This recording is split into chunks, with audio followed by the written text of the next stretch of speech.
Hello guys, welcome back to my channel. तो आज हम बात करने वाले हैं बजर्ग मांगा के एक ऐसे चैप्टर के बारे में जिसे द लॉस्ट चैप्टर भी कहा जाता है।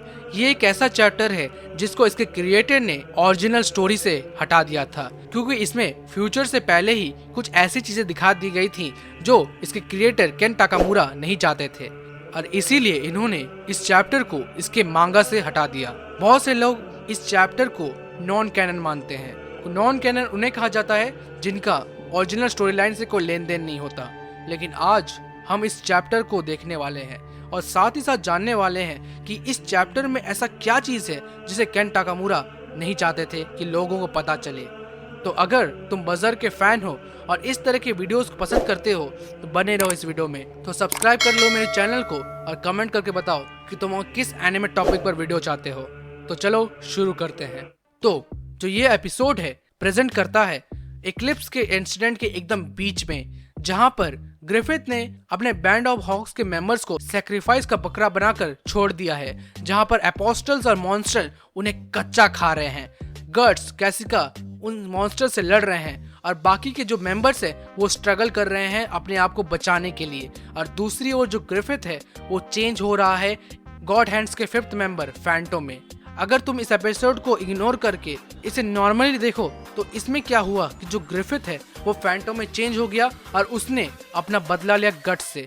लेकिन अगर तुम इस चैप्टर को देखते हो तो जो ग्रिफिथ का फैंटम में चेंज होने के बीच में जो कुछ भी हुआ तुम इसे देख पाओगे। तो जब ग्रिफिथ फैंटम में चेंज हो रहा था तो उसकी जो सोल है वो ये सब कुछ देख पा रही थी कि उसके जो दोस्त हैं, बैंड ऑफ हॉक के जो मेंबर्स हैं, उनका जो सैक्रिफाइस कर दिया है वो किस तरह से मर रहे हैं, किस तरह से एपोस्टल्स उन सबको खा रहे हैं। लेकिन ग्रिफिथ को कुछ फील नहीं हो रहा। उसे ना तो गुस्सा आ रहा है ना ही दुख फील हो रहा है। ऐसा लग रहा है कि वो अंदर से पूरी तरह से खाली हो चुका है। वो एक डार्क डायमेंशन में एंटर कर रहा है जहां पर वो ह्यूमन काइंड द्वारा किए गए सभी वॉर्स को देखता है, अब तक के जो लड़ाइयां हैं उनको देखता है, यहाँ तक कि ह्यूमन एवोल्यूशन के टाइम में भी जो मारकाट हुई थी उनको भी देखता है। वो धीरे धीरे प्लैनेट्स को देखता है, डायमेंशंस को देखता है, पूरे वर्ल्ड को देखता है, यूनिवर्सेस को देखता है और फिर उस डार्कनेस में और अंदर चले जाता है जहां पर वो देखता है बहुत सारे पेलेट को। फिर वो और अंदर जाता है जहां पर है प्योर डार्कनेस और वहां वो मिलता है एक ऐसे एंटिटी से जिसका शेप हार्ट की तरह है। ग्रिफिथ पूछता है कि तुम कौन हो, क्या तुम गॉड हो? वो एंटिटी पहले तो ग्रिफिथ का स्वागत करता है और कहता है, हाँ मैं हूँ the idea of evil, the desire God. Griffith पूछता है कि ये आपके अंदर से क्या लाइट्स निकल रही हैं। वो बताता है कि ये सब ह्यूमन के डिजायर, उनका ईगो, उनका इवलनेस है। मैं इंसानों की डार्कनेस, बुराई, ग्रीड, ईगो, उनके इवल डिजायर से बना हूँ। ग्रिफिथ कहता है, तो इसका मतलब क्या आपको इंसानों ने बनाया है? वो कहता है, हाँ मैं इंसान की हर डेस्टिनी को काबू करता हूँ। उनके साथ जो कुछ भी इंसिडेंट्स हुए हैं वो मेरे द्वारा ही कराए गए हैं। ग्रिफिथ कहता है, तो इसका मतलब क्या मेरे साथ जो कुछ भी हुआ वो सब आपने किया है? वो कहता है, हाँ मैंने वो सब इस तरह से फिरोया कि तुम इन सब से गुजरने के बाद यहाँ तक आ पाए हो। ग्रिफिथ कहता है कि गॉड आपको मुझसे चाहिए क्या? वो कहता है, कुछ नहीं, तुम्हारा डिजायर मेरा डिजायर है, तुम्हारी विश मेरी विश है, तुम्हारा जो गोल है वो मेरा गोल है, तो मांगो। तो ग्रिफिथ कहता है, ठीक है मुझे विंग्स चाहिए। और फिर ग्रिफिथ चेंज होता है the wing of darkness Phantom में। तो ये था चैप्टर 83। इसके बाद ग्रिफिथ अपना बदला लेता है गट्स से और फिर स्कल नाइट आकर गट्स और कैसिका को बचाते हैं। लेकिन इस एपिसोड को क्यों केन टाकामुरा ने हटा दिया? इसका रीजन ये है कि इसमें गॉड को दिखाया गया था। लेकिन अगर तुम मुझसे पूछोगे क्या ये एक्चुअल में बजर्ग यूनिवर्स का गॉड है, तो मेरे ख्याल से नहीं, ये गॉड नहीं है।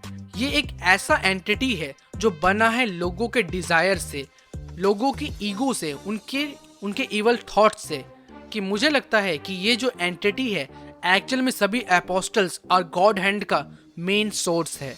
ये लोगों के डिजायर को कंट्रोल करता है और उनको अपने लिए यूज करता है, मीन्स। और अगर तुम इसके अपीयरेंस को देखोगे तो ये एक हार्ट शेप में है। अब इसके दो कारण हो सकते हैं। पहला, ये हार्ट शेप में इसलिए है क्योंकि ये सभी डार्कनेस, सभी डिजायर्स का मेन सोर्स है और उन्हें पावर देता है। दूसरा ये रीजन हो सकता है कि लोगों की जो डिजायर होती है वो उसके अंदर से, उनके हार्ट से आती है, और यही कारण है कि इसका शेप जो है हार्ट की तरह है। तो एक्चुअल में मेरा मानना ये है कि ये जो एंटिटी है एक्चुअली में गॉड नहीं है, बल्कि एक तरह का पावर सोर्स है सभी एपोस्टल्स और गॉड हैंड का, जिसने उन सभी गॉड हैंड्स को अपनी पावर दी है कि वो नॉर्मल वर्ल्ड में उनका वर्चस्व, उसका जो खौफ है उसको कायम कर सके। क्योंकि हर एक गॉड हैंड का बस एक ही एम है कि वो डार्क एज को लाना चाहते हैं। अब इससे क्या होगा? इससे ये होगा कि लोगों की जो डर है, उनका जो इवलनेस है, वो ज्यादा से ज्यादा रिलीज होगा, और इससे ही इस एंटिटी को पावर मिलेगी और साथ ही ये और ज्यादा पावरफुल हो जाएगा। और यही वो चाहता है। ये एंटिटी लोगों के डिजायर को ही अपने पावर के सोर्स में यूज करती है, और ऐसा ये ग्रिफिथ के साथ ही नहीं बल्कि उन सभी गॉड हैंड्स के मेंबर और अपोस्टल के साथ कर चुका है, जो अपने डिजायर को पूरा करने के लिए इनडायरेक्टली वो इसी एंटिटी से विश मांगते हैं। कि जो वॉइड है गॉड हैंड्स का लीडर इसी की वजह से बना, और इन फ्यूचर हम इसके बारे में और जान सकते हैं। जैसे जैसे इसका मांगा बढ़ते रहेगा हम इसके बारे में और जानेंगे। तो ये थी वीडियो बजरंग मांगा के लॉस्ट चैप्टर के ऊपर। तुम्हें वीडियो देखने में कैसा लगा मुझे कमेंट करके बताओ। बेस्ट कमेंट को मैं अगले वीडियो में शाउट आउट दूंगा।